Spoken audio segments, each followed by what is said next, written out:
video file right now.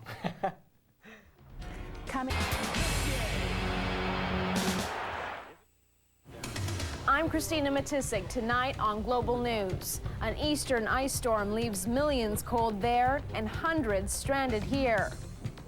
The question of sanity arises in the Unabomber case. And the helmet debate slips over to the slopes. Now, live, this is Global News. Good evening. The three-day ice storm in the east was a crisis. Now it's an emergency. About 3 million people in Quebec have no electricity tonight, and forecasters say the freezing weather is not over yet. We have the story from Colleen Thorpe in Montreal. No matter how hard they try, hydro crews can't keep up. All day the branches have been surrendering, knocking power lines dead. 2,000 workers from Quebec and another 1,000 from Ontario and the U.S. have been working around the clock. It is absolutely the worst we have seen. More than 1 million homes and businesses are in the dark and in the cold. The situation is so overwhelming, the army has been called in. Some 3,000 soldiers from the Valcartier base in Quebec will assist hydro workers and offer relief. Last night, an 80-year-old couple died of carbon monoxide poisoning in their apartment. In this South Shore suburb, a fire in the fireplace spread to the whole house. And today, 60 were forced out of this building because the fumes caused by generators in the basement. Between 18 to 20 ambulances today. Several have been taken to hospital. And the hospitals themselves are also struggling. Emergency wards are overcrowded by the ever-increasing number of injured. No one has yet dared to put a price tag on the cost of this disaster. But for Valérie Starnino, compensation won't replace what she lost. It's sad. It really is. I'm sorry. It's sad.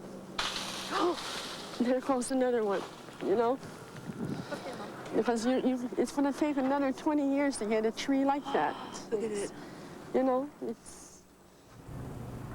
The situation is much the same throughout eastern Ontario, where authorities have also declared a state of emergency. Schools throughout the region are closed for the rest of the week. Hydro towers have crumpled under the weight of the ice, leaving thousands without power. The highway linking Ottawa with Montreal was closed for several hours today as well. Meanwhile, the bad weather in the east is affecting us here as well. At the airport, flight delays and cancellations are throwing a wrench into travel plans for thousands of people. Where are you heading to? Montreal, we believe. What have they told you? They've not told us a damn thing, really, have they? We know the flight is leaving 2 hours late. We know Dorval is closed, so we know we're going to be sitting in Toronto waiting for Dorval to open and cooling our heels in Toronto. What have they told you? Not a whole lot, just that it was delayed from Montreal, so... It was delayed coming here from Montreal? Yeah.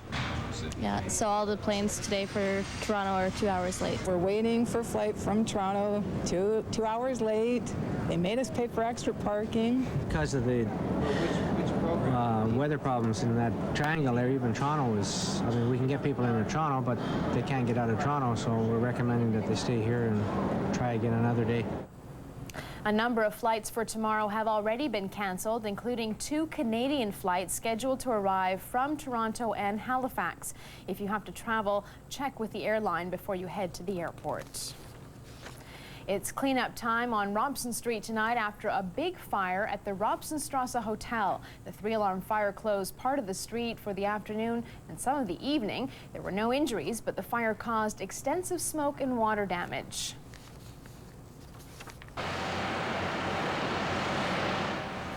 Only 5 employees were in the hotel at the time, and they were evacuated safely.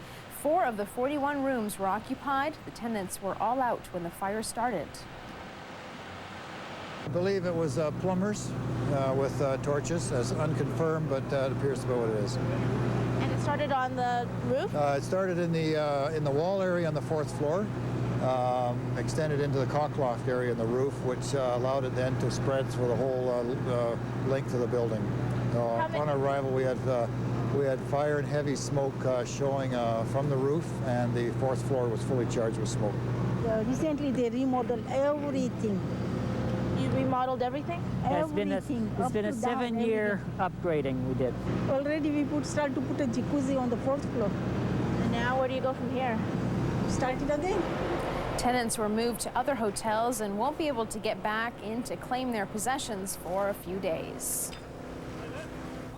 Police have made a major drug bust in Vancouver, the second huge seizure of cocaine in 2 weeks. 9 people are charged, and more than 480 kilos of high-grade cocaine is now being held as evidence here and in California. That adds up to a street value of $36 million. The investigation involved the RCMP as well as police in the U.S., Mexico, and Colombia. The bodies of the last 2 victims of the massive avalanche in Kokanee Glacier Park have now been recovered. Caslow RCMPs say clearer skies helped them recover the bodies of Mary Cowan and Lisa Nicola. The 2 Nelson residents were part of a group of 6 skiers killed by the slide on Friday. New evidence is emerging tonight in the death of Squamish lawyer Robert McIntosh. The 40-year-old was killed at a New Year's Eve party in Squamish. As Peter Lowe reports, the investigation has taken a disturbing turn. Hi. Is your dad home? Today, we finally caught up with the man who owns the house where the murder took place. And although Dr. Richard Cudmore is home from Mexico, he's not talking. Hi. You, Dr. Cudmore? Who's asking? It's Peter Lowe at Global News. Yeah, I don't want to discuss it. You can't talk about the shock involved in coming back from Mexico? I don't have any wish to discuss anything at all. Okay, thanks. And now there's new evidence about what happened at the Cudmore home the night of the murder. Officials originally said Robert McIntosh was killed by a single blow, but new findings from the autopsy show that he died from multiple blows, some of which were inflicted while he was already down. Hey, what about the witness reports that say that he was struck with 1 punch? This seems to conflict with what they say. Yes, it does, and this is what we've said all along, is that we're not receiving the full story of what happened that night, and we're just getting a little bit of it. Cudmore's son Jamie hosted the New Year's party, but had apparently stepped out when the murder took place. Police are also investigating allegations that he was involved in an assault that took place 2 weeks ago in downtown Squamish. His friend, 20-year-old Ryan McMillan, has been charged with manslaughter in the killing. He's out on bail today and living at his parents' Brackendale home. But new evidence showing the victim was beaten to death, not the victim of a single punch, has many in the community worried. Well, if that's the case, then those who are responsible should have to pay for it. It's really very scary that Squamish is getting the heat of what other big cities have. It's kind of scary, of course. What about you, ma'am? Has it changed your attitude toward the case? Well, no, I always felt that there was something more to it than we understood anyway, so. Meaning police have their work cut out for them in finding out what really happened. We're probably 25% done our investigation, and so the majority of the investigation is still to happen. Police also say more charges may yet be laid in the murder of Robert McIntosh. Peter Lowe, Global News, Squamish. The Supreme Court of Canada is saying no to a request by a BC doctor to review his murder conviction. Joseph Charalambous was convicted in 1994 of murder and conspiracy to commit murder in the death of 19-year-old Sean Simmons. Prosecutors said Charalambous arranged to have Simmons killed so she wouldn't testify against him in a sexual assault hearing. One of 6 female suspects charged with aggravated assault in the murder of Rena Verk has been told she cannot plead guilty to a lesser charge. Her lawyer says she'll now have to go to trial with 5 other girls on February 9th. The 14-year-old Verk was beaten and left to drown in a Victoria waterway. A teenage boy and a girl charged with second-degree murder will be tried separately.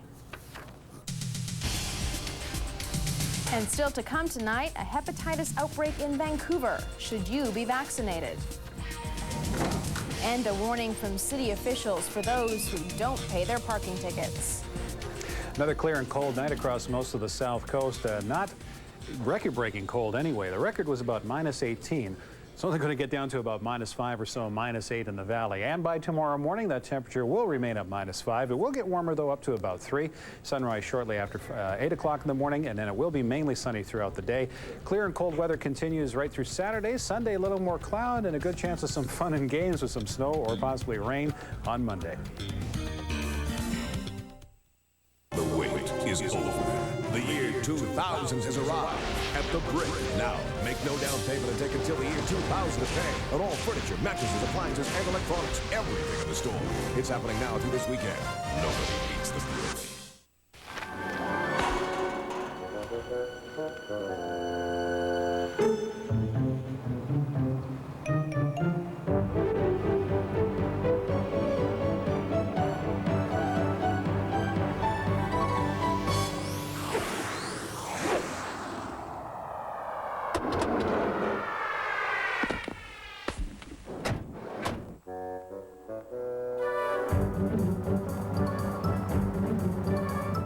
Subway and Global help you survive in style this January with our biggest prize giveaway ever. Watch for these money-saving coupons and drop by Subway for great food and your chance to win big. Don't miss out on the Survive in Style sweepstakes, only at Subway. The City of Vancouver says it has a new plan to get tough on drivers who refuse to pay their parking tickets. It doesn't involve higher fines, just bigger headaches. Lee Morrow explains. Parking tickets are one of life's minor frustrations, and almost everyone has at one time or another returned to their car to see one of these stuck to their windshield. Most people pay their tickets either by mail or in person, but a lot of us don't pay. It wasn't hard for me today to find one person who had racked up all these outstanding parking tickets. Some of them haven't even been opened. You might be surprised to know that 40% of Vancouverites don't pay their parking tickets. And the city says they're out to get the $2 million in outstanding parking fines one way or another. To recoup ticket revenue, Vancouver is about to get computer ticketing machines that would tell enforcement officers right on the spot how many outstanding tickets you have. The intent would be that those that have a large number of outstanding tickets then face the prospect of having their vehicle impounded. The city says the pilot project should start this spring, and there won't be any amnesty for those of you with outstanding violations. If there's one message I think I could give is that it would certainly encourage people to pay their tickets. Extended parking meter hours has brought millions into the city coffers since it was introduced last year. This plan will more than likely do the same. Lee Morrow, Global News, Vancouver. The City of Vancouver projects almost $20 million of revenue from parking enforcement next year. $11 million will come from parking meters and $8 million from tickets. Truck inspectors are using new high-tech camera equipment tonight to crack down on unsafe vehicles. Inspections took place in West Vancouver today, the site of a number of accidents involving bad brakes. Dag Sharman has more. Trucking through the hills of West Vancouver, it would be a long day for Dean Zimmerman and Edward Thomas. These hills have seen terrible truck accidents, a fatal crash last year on 22nd, and just 3 weeks ago, a truck with faulty brakes crashed on 21st. So his fronts are fine, and his backs are fine. Today, inspectors tested a $350,000 heat-seeking camera that detects bad brakes. Once detected, police take over. Hey, brakes applied? But it was down the road at the hands-on inspection that most of the faulty trucks were caught. The truck Thomas and Zimmerman were driving has leaky brakes. Why are you driving with bad brakes? Okay. I didn't even know that the brake lines were leaking. He just found it. What do I know? Shouldn't you be checking? Yeah, should be. His truck will be taken off the road for 10 days and it will be repaired. Thomas won't be fined, but he's out of work until he can find another truck. His friend says inspectors are targeting the wrong people. They should be going after the companies. The companies are the ones that are demanding us to forfeit sleep, forfeit eating, forfeit everything just to get there on time. This is the main way officials have of enforcing safety, but it's an annual program that's been conducted over the last few years, and still there have been tragic accidents, leaving residents here to say that more must be done if these hilly streets are really to be made safe. Dag Sharman, Global News, West Vancouver. Officials say they inspected about 30 trucks today. 8 of them had been pulled off the road for repairs and 8 charges were laid. It's only January 8th, but already 8 cases of hepatitis A have been reported this year, mostly among gay or bisexual men who live in the West End. 78 cases of Hep A have been reported since October. That's double the normal rate. Hep A is transmitted orally and fecally, which means through handling of cold food or through close contact.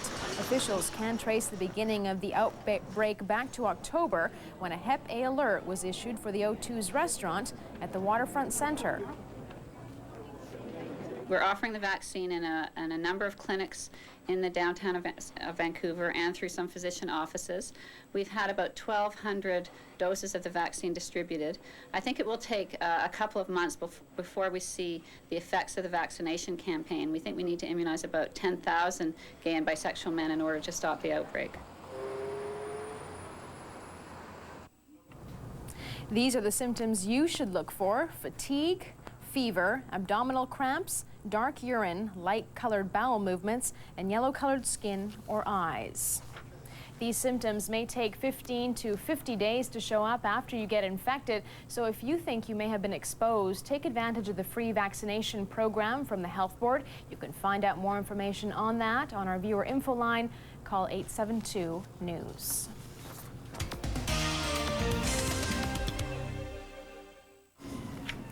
Unabomber suspect Theodore Kaczynski is under suicide watch tonight after he apparently tried to hang himself with his underwear.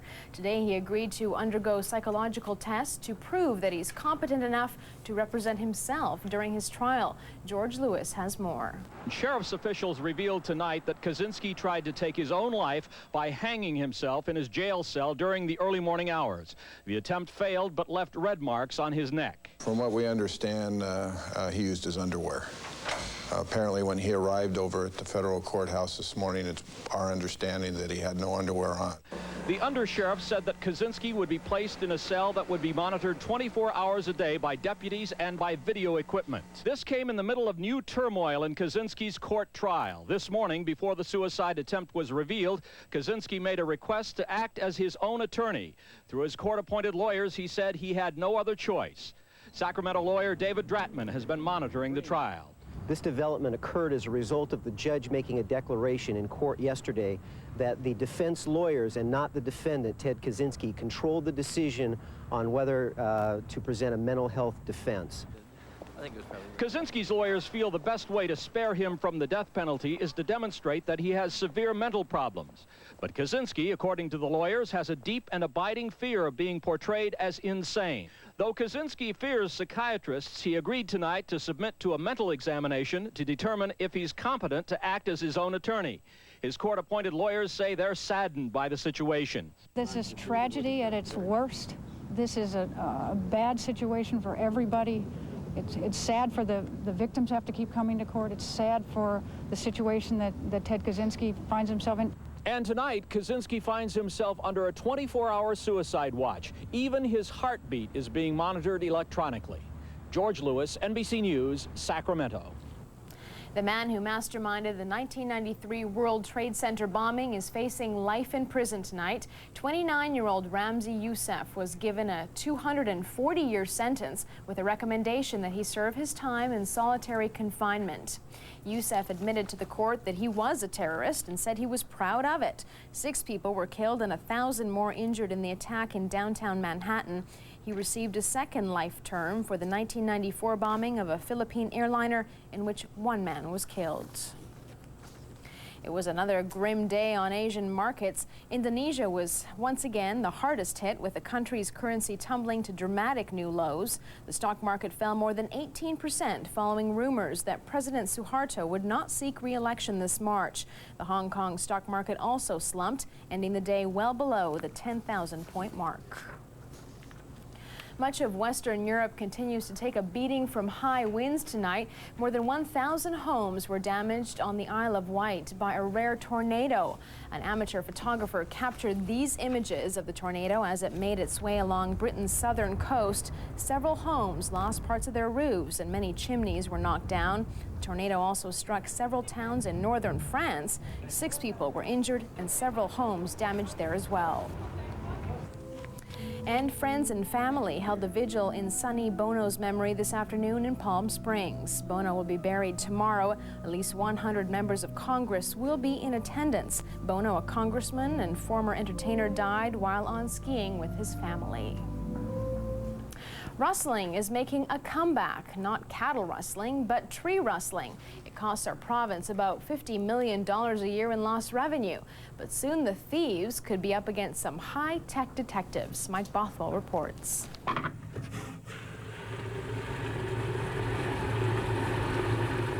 It's a brand new wrinkle in the growing science of DNA typing, and trying to extract genetic material from wood is no easy task. When they first suggested this project to me, I thought, oh, this is going to be extremely difficult. They're right out of their tree. And she goes. Scientists in Victoria are very close to a breakthrough. When they make it, they'll take a big step forward, helping police catch tree poachers. If we can extract the DNA from the stump of an illegally harvested tree and also extract DNA from a confiscated wood sample, do this analysis, match them up, and if they match exactly, that can be used in court. Is a very large, probably close to 10 feet, cedar that's been felled. The BC Forest Ministry is cooperating with the work. It looks into 100 incidents of illegal harvesting each year. The RCMP estimates destruction like this costs taxpayers $50 to $80 million in lost taxes each year. The value of the wood itself that's lost as much as $250 million. Everyone wants it stopped. In some cases, trees that are in parks, they're taking the bottom 30 or 40 feet out of the tree, and they're leaving the rest to rot on the ground. Those are the people that we hope to use the DNA to target and to minimize that type of wanton destruction. Police are waiting for DNA. Now when they find stolen wood, they have to piece it together like a jigsaw puzzle, take a picture, and then tramp through the woods trying to find a stump that matches. It can take weeks, and only 4 RCMP officers cover the whole province. Having the resource of DNA should allow us to take a very small sample from the stump, take a very small sample from the tree. We're going to shorten our turnaround time of making our physical collection. Scientists hope to complete their new technique to catch tree rustlers within a couple of months. Mike Bothwell, Global News, Vancouver. And still to come, even the Olympic torch is no match for Mother Nature. That's after the break. This is Global News, where news is now.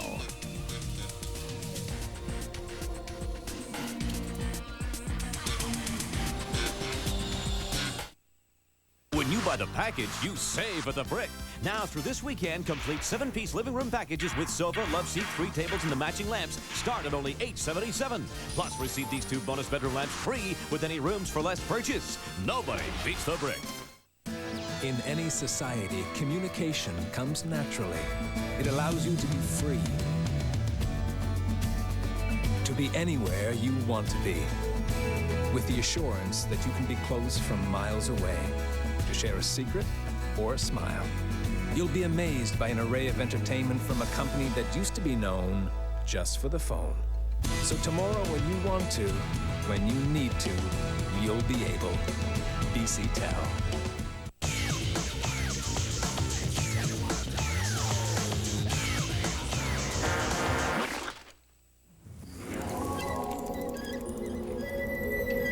Man, just let me finish my Mars bar. Take your time.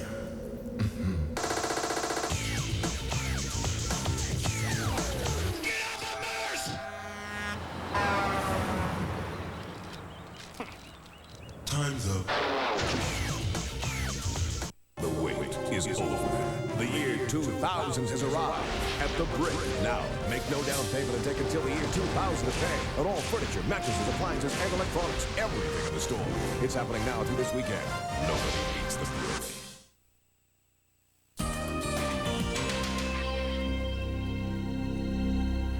Call it the work of El Nino or maybe just Mother Nature, but there were problems today for the Olympic torch. With less than 1 month to go before the Winter Olympics in Nagano, Japan, the Olympic flame was accidentally snuffed out. It happened just 2 days after the start of the Olympic relay. Strong winds and heavy snow proved to be too much for the flame, which unceremoniously went out. The Winter Olympics open on February 7th. The high-profile skiing deaths of Sonny Bono and Michael Kennedy are raising safety questions concerning skiing tonight. Should skiers follow the lead of cyclists, hockey players, and others and wear helmets? Dag Sharman reports. On the slopes of Grouse Mountain, skiers have no fear heading into the fog without a helmet. I think it would hinder the enjoyment of skiing if you had a helmet on. Why not? Because I'm very careful. I'm not a fast skier. Well, for one thing, I don't ski through the trees. Oh, I'd like to see the kids be aware of all the other skiers that are around. You know, I have a bell here. And when I tell everybody, when they hear this bell, get the heck out of the way. Peanut butter, jelly. That's right. Peanut butter, jelly. These enthusiastic youngsters who are just learning to ski were the only people we could find on this hill wearing helmets. Ski officials make it mandatory for them, hoping they'll wear them later on in life as well. But they say for all skiers, using what's inside the helmet is the best way to prevent accidents. Speed is sometimes can be a factor. Skiing out of their range of abilities, skiing on terrain that is too aggressive for their abilities, all these are factors. And though rare, accidents do happen even on peaceful hills like Grouse Mountain. My cousin, he got a head injury from snowboarding.